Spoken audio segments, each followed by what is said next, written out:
दोस्तों, BPS the atomic explorer पर आपका स्वागत है। जरा सोचिए, अगर कल सुबह उठें और पता चले कि प्रकाश अब बहुत धीमा हो गया है, तो क्या समय वैसे ही चलता रहेगा? क्या हमारी दुनिया वैसी ही रहेगी? तो आज हम एक ऐसी कल्पनात्मक यात्रा पर चलेंगे जहां सापेक्षता और क्वांटम भौतिकी आम जिंदगी का हिस्सा बन जाती है। अच्छा, अब हम ये मान लेते हैं कि प्रकाश हमेशा से तेज ही रहा होगा, लेकिन क्या ये जरूरी है? अगर प्रकाश धीमा होता, तो क्या हम समय को चलते हुए देख पाते?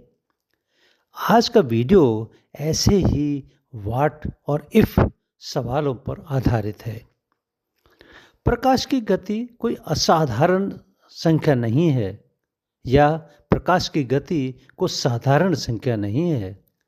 लगभग 3 लाख किलोमीटर प्रति सेकंड, यही इस ब्रह्मांड की स्पीड लिमिट है।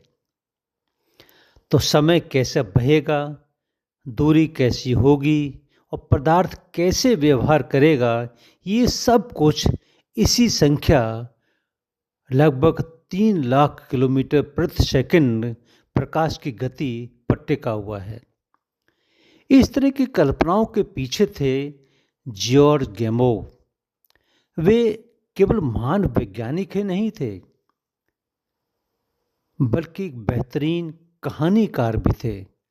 उनकी किताब मिस्टर टॉम्किंस एंड वंडरलैंड ने आम आदमी को सापेक्षता और क्वांटम दुनिया से जोड़ा। अब कल्पना कीजिए कि प्रकाश की गति सिर्फ 50 किलोमीटर प्रति सेकंड है। अब ट्रेन ही नहीं, कार भी रिलेटिविस्टिक हो जाती है।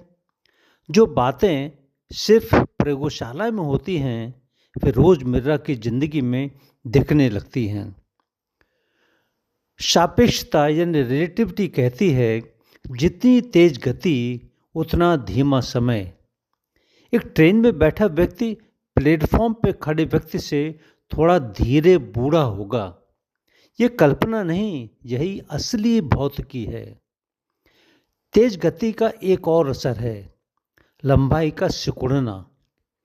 चलती हुई ट्रेन, कार या एक एथलीट अपनी गति की दिशा में थोड़े छोटे दिखाई देंगे।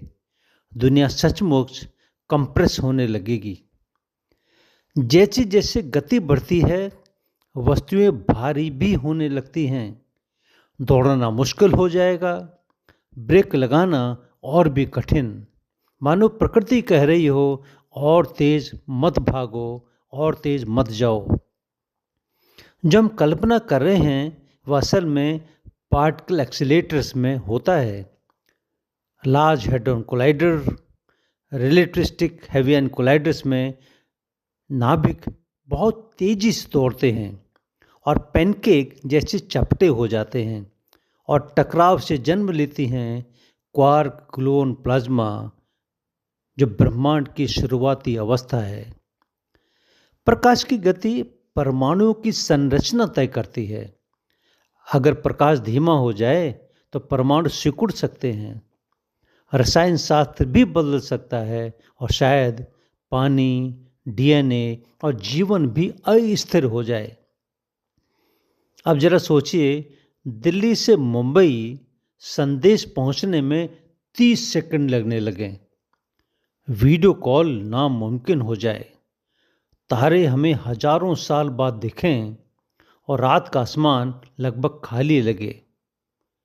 तो प्रकाश की गति सिर्फ एक संख्या नहीं है, ये हमारी रियलिटी की नींव है। क्वांटम फिजिक्स, रिलेटिविटी और न्यूक्लियर फिजिक्स सब एक ही कहानी के अलग अलग चैप्टर्स हैं। जॉर्ज गैमोव ने हमें सिखाया, व्हाट और इफ पूछना भी अपने आप में एक विज्ञान है। अगर आपको यह कलात्मक यात्रा पसंद आई हो, तो BPS the atomic explorer channel को सब्सक्राइब कीजिए, क्योंकि विज्ञान तब सबसे सुंदर होता है जब वह सवालों से शुरू होता है। धन्यवाद।